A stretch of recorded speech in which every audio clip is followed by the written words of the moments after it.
안녕하세요. 오늘은 여러분이 보내주신 자료, 탐욕, 만족 없는 지배에서 발췌한 내용을 좀 깊이 들여다볼까 합니다. 네, 안녕하세요. 이 탐욕이라는 주제, 사실 파고들수록 생각할 거리가 참 많죠? 맞아요. 이 자료가 탐욕의 본질부터 그 파괴력, 그리고 어떻게 맞서야 하는지까지 다루고 있더라고요. 근데 이게 그냥 욕심이 아니라 지배랑 연결된다는 부분이 좀 흥미로웠어요. 네, 그 부분이 핵심이죠. 자료에서는 탐욕을 단순히 더 갖고 싶다는 마음이 아니라, 뭐랄까, 근본적으로 만족 없는 갈망이라고 정의해요. 만족이 없다. 네, 가진 걸로는 절대 충분하지 않고 계속 더 많이, 아니면 남이 가진 것까지 원하게 만드는 그런 속성이 있다는 거죠. 거기서 이기심이 극단으로 치달으면 타인의 마지막 방 조각까지 빼앗으려 한다. 이런 표현이 나오잖아요. 맞아요. 시체를 밟고 나아간다는 식의 묘사까지 나오는데 그만큼 타인에 대한 고려가 전혀 없는 아주 내놓한 상태를 말하는 것 같아요. 정말 강렬하네요. 근데 그 개인적인 감정이 어떻게 지배라는 좀 더 사회적인 현상이랑 연결되는 걸까요? 자료 설명이 좀 궁금한데요. 아, 그게 중요 포인트인데요. 자료는 이걸 그냥 개인 감정으로만 안 보고 잔혹한 지배의 한 형태라고 딱 규정합니다. 지배의 한 형태요? 네, 그러니까 권력이나 명예, 부에 대한 욕망이 통제되지 않으면 그 자체가 타인을 억누르고 통제하려는 힘으로 발현된다는 거예요. 아하. 그래서 종종 독재자들의 특성과 연결짓죠.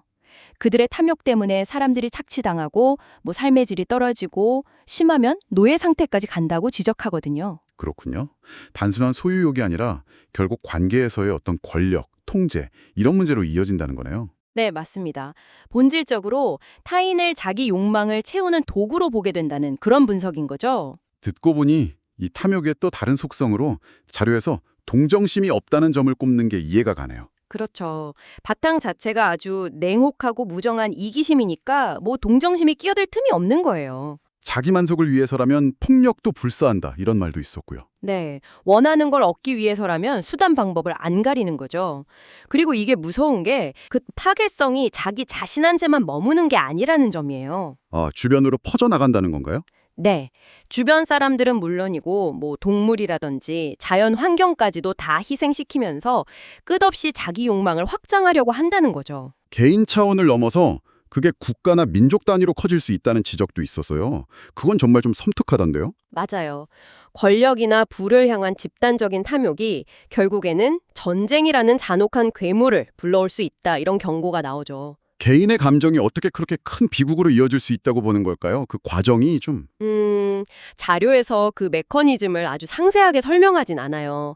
하지만 개인 수준의 그런 무자비한 욕망 추구가 집단적으로 용인되거나 심지어 부추겨질 때, 그럴 때 네, 그럴 때 이제 국가적인 자원 획득이라든지 아니면 지배력 확장을 위해 폭력적인 수단, 그러니까 전쟁까지도 불사하게 될 수 있다는 걸 암시하는 거죠. 개인의 탐욕이 모이면 그 파괴력이 어마어마해진다는 그런 이야기 같아요. 와, 정말 강력한 메시지네요. 그럼 이렇게 무서운 탐욕에 우리가 맞설 방법은 뭘까요? 자료가 제시하는 답이 의외로 겸손이랑 감사함이던데요. 네, 고결한 겸손과 감사함. 이게 어떻게 그 강력한 탐욕을 누릴 수 있을까 좀 궁금할 수 있죠. 네, 좀 더 설명해 주시면 좋겠어요. 이게 그냥 착하게 살자는 윤리적인 구호가 아니고요. 자료는 이 겸손과 감사가 탐욕의 근본적인 동력 자체를 약화시키는 역할을 한다고 봐요. 특히 강조하는 게 모든 것인 일시적으로 빌린 것이라는 인식이에요. 일시성, 모든 게 잠깐이라는 거요? 그렇죠. 우리의 생명, 건강, 재물, 심지어 이 몸조차도 영원히 내 것이 아니라는 깨달음, 이게 핵심입니다. 그게 어떻게 탐욕을 이기는 힘이 되죠? 뭔가 와닿을 듯 말 듯한데요. 왜냐하면 이 일시성을 제대로 자각하면 관점 자체가 근본적으로 바뀌기 때문이에요. 영원히 가질 수 없다는 걸 알면 끝없이 쌓아두려는 그 물질적인 집착이 좀 의미 없어 보이잖아요. 하긴 그렇겠네요. 어차피 가져가지도 못하는데. 네, 대신에 그럼 이 유한한 시간 동안 어떻게 살아야 하나? 어떤 내면의 가치를 추구해야 하나? 이런 쪽으로 관심이 옮겨가게 된다는 거죠. 바로 이 지점에서 탐욕이 힘을 잃는다는 거예요. 아, 그러니까 물질의 덧없음을 깨달으면 자연스럽게 내면으로 눈을 돌리게 되고 그게 탐욕을 제어하는 힘이 되는 논리군요. 맞습니다.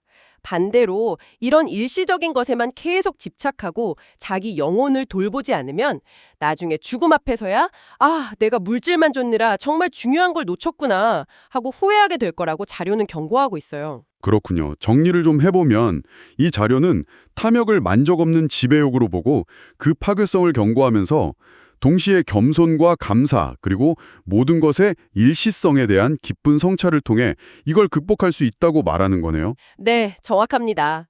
결국은 세상을 바라보는 관점의 전환이 핵심인 것 같아요. 음, 마지막으로 이런 질문을 던져보는 것도 좋을 것 같아요.